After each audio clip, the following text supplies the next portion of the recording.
Hello everyone and welcome to another live protocol video. In this video I'm going to be focusing on the ESTJ personality type and what their role is in society. And by role I mean just what they are better equipped to do, not necessarily what they have to follow in life, just what their cognitive functions inherently are better at.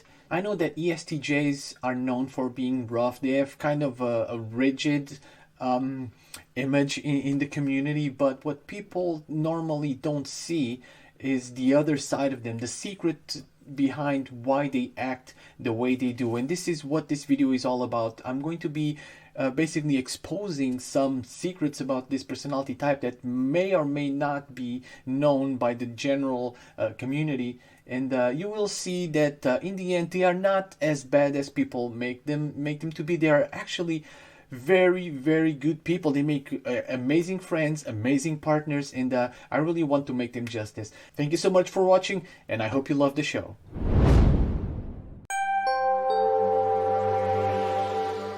What is the ESTJ role in society?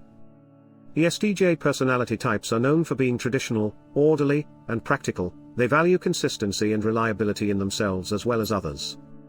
They are practical, realistic, and organized people who like to be in control of their environment, and they prefer to do things the way they want them done.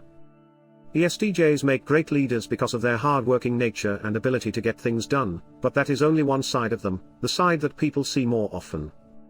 This propensity to get things done while grasping conventionality or the traditional way of doing things, is what gave them a rigid and unyielding reputation. This video will focus on the other side of the equation, what people don't see. Are you ready to take a deep dive inside the mind of an ESTJ? It's not as scary as you might think. In fact, it's quite the opposite. ESTJs are one of the best and most service-oriented people, and once you understand them, you'll see how gratifying it is to have one as a romantic partner or as a friend. What ESTJs show to the world. Okay, let's start with the obvious. ESTJs are efficiency machines. It's embedded into everything they do. Once they set their mind on a goal, they will do anything to make that goal a reality, by whatever means necessary. This means that oftentimes feelings take a back seat. Their own and others. Yes, when they are in work or mission mode, you better get out of the way or you risk getting bulldozed with the rest of the environment. This is what gives them their ruthless reputation. They are every boss's dream, going above and beyond to please their bosses. They aren't satisfied with just getting the job done. In order to be satisfied, ESTJs always need to do more than just the required. Now let's change perspectives, and apply the same rule to relationships. ESTJs always go above and beyond for their partners, expect lots of gifts on Christmas, anniversaries, or even when they know their partner wants something. They will spare no energy into making their partners as comfortable as they can, because they derive a sense of self-worth from it. We can attribute this to their inferior FI, or the way I see it, the other side of TE. Yes, it feels weird calling FI the other side of TE, or TE the other side of FI, but if they are indivisible, it means they can't be divided, and if they can't be divided, they are two sides of one unit. To understand ESTJs better, we must analyze their inferior FI, or the other side of TE. This is not an easy process to explain. The best way to describe it is by providing a visual example that everyone can relate to. Imagine TE as a black hole. Yes, the pull of the dominant function is comparable to a black hole pulling on all the other functions, and the closest to it is actually the one on its axis. In the case of ESTJs, FI. FI in this atrophied state becomes something completely different from the regular FI description we all know, like morals, authenticity, thinking with the heart not the mind, being idealistic, etc. FI as a repressed function becomes distorted. ESTJs, instead of looking out for themselves, believe they are not worthy enough. ESTJs believe they are faulty people. Makes them have to prove their worth over and over again. Another side effect of this other side of TE is having trouble with their sense of identity. So they basically pull pieces of it from people around them, or people they believe are credible sources.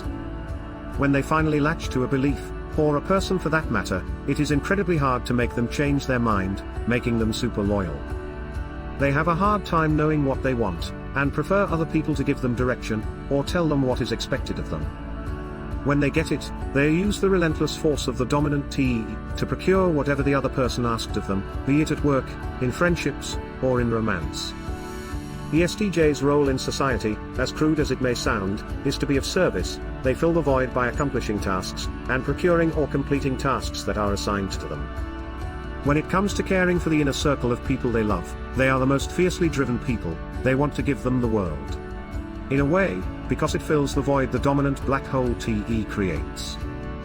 It feels wrong to say, but their weakness is what makes them such amazing partners, workers, and friends. The plight of the ESTJ. This void is something ESTJs struggle with throughout their lives. They are constantly striving to fill this void, which leads them to overcompensate. The tragedy of all this is that people normally only see the side of ESTJs that is out trying to get all these things done. This never-ending pursuit of a sense of self-worth causes ESTJs to become very easy targets to manipulation, especially when other people realize how good ESTJs are at getting them things. Well, ESTJs are not stupid, they are aware of it, most of the time, but because of their super loyalty, and the fact that it is already a comfortable space, they end up remaining in detrimental spaces longer than they should. They often forgive partners for cheating, or endure bad jobs, because they've been in that position for so long, they've assimilated it to their identity.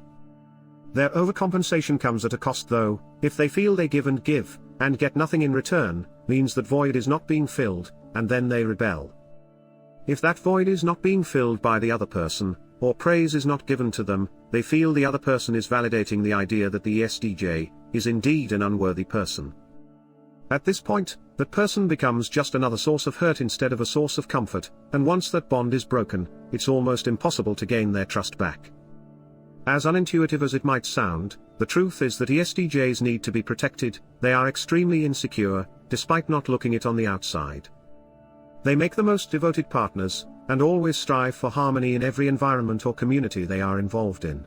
But it's very easy to make your ESTJ happy. Just make them feel worthy, tell them you think they are a good person, tell them how much you appreciate all they do for you.